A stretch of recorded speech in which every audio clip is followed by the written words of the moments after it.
Hi guys, गिबियावनो आंनि अराय जासिबाय औरंगाबाद क'क्राझाराव फुटबल खेलनि टिकेटनि दावराव दावसि जादों बुंनो हाला माने क'क्राझाराव टिकेटनि दावराव दावसि जादों आरो जेनेबा मिथिला आरो मानि थाखाय दावराव दावसि जादों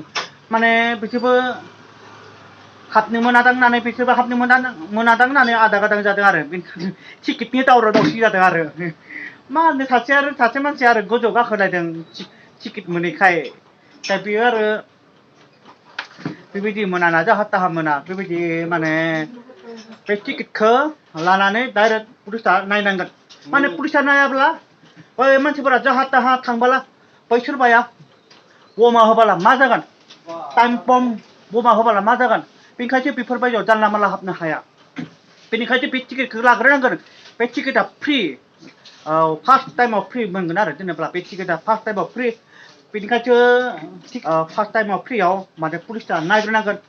माने नों टिकेट लाबाय बै टिकेट लाबाय बै टिकेट लाबाय बेनिखायनो बेयाव जाहा ताहा हाबनो हाया जानला मानला हाबनो हाया मानसिफोरा सोरबाया ओरैनो टिकेट लायालाबानो जानला मानला हाबबाला सोरबाया मा बेगाव मा थागोन बमा थागोन सोरबाया मा थागोन थिख्लाय थागोन पिस्तल थागोन सोरबा गावथारगोन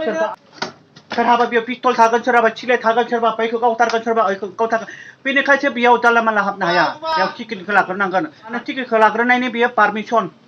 बे टिकेटखौ पारमिसन ओमफ्राय 6 तारिखआव फैसानि 7 तारिखआव फैसानि बेनिखायनो फार्स्ट टाइमाव लानाया फ्रिया बे फ्रि आरो जेनेबा फार्स्ट टाइमाव लानायनिया फ्रि बेनिखायनो बियो माने जेनेबा नों टिकेट लाबाय नोंनि नाम लिरनांगोन नों टिकेट लाबाय नोंनि नाम लिरनांगोन बेयो जाबाय पारमिसन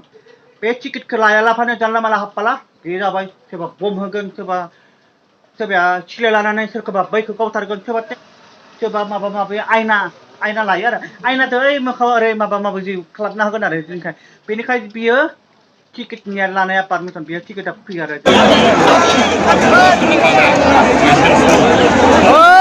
बिदियाव टिकेट मोनो आयाव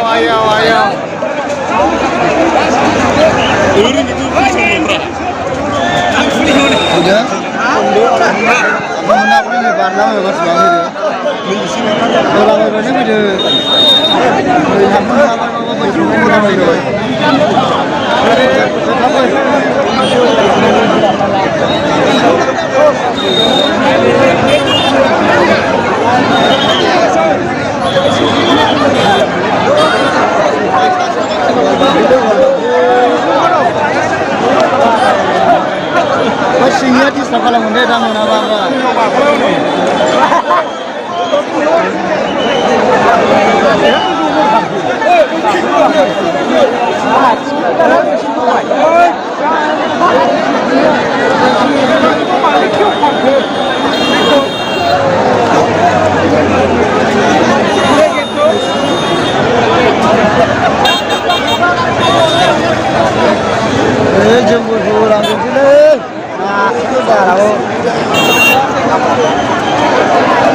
दा नायदो नै ओरैबायदि बिहिर आरोना मानसियानो टिकेटखौ मोनाखै आरो नै नायदो नै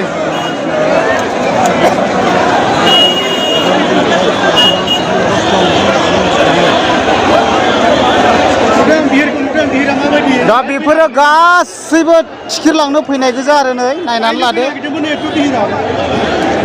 ओमफ्राय दिनै फुंनिफ्रायनो सानसे होबाय आरोना थेवबो ओरैबायदि बिहिर दा लोगोफोर नै जायबा बे न' सिङावनो होगासिनो दङ टिकेटआ ओमफ्राय हरै मोखांजोंथ' ओरैबायदि मानसिखा ओमफ्राय बिनि ओरै आफांजोंबो ओरैबायदि मानसियानो बेबायदि जिरायनानै थाजोबनांगौ गोनां जाबाय आरोना नै फ्राइनिन मोनाखै हिनजावफोराथ' आरो खाथियाव थांनो हानायनि सुबिदायानो गैया आरो नै दा बेफोरबायदि जिरायनानैसो थानो गोनां जाजोब्बाय आरो नै आं एसे सोंलाबायनोसै सोर मोनदों नोंसोर टिकेट मोनबाय आब' मोनाखै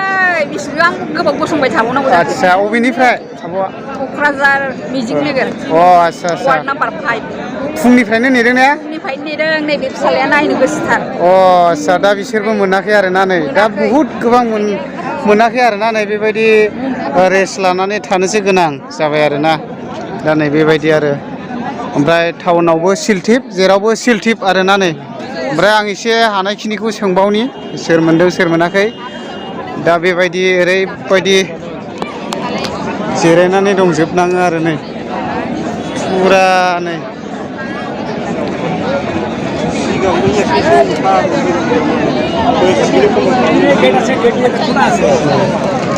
टिकेट मोनबाय नोंसोर खैथासोनिफ्राय दङ बेयाव फुंनि 9थासोनिफ्राय दंखायो दाबो गैया आदसा नै बहुद मानसि आरो टिकेट मोनबाय आब' खयथासोनिफ्राय दंमोन 10थानिफ्रायनो दं जों आयौ ओंखाम मोनजाखाखै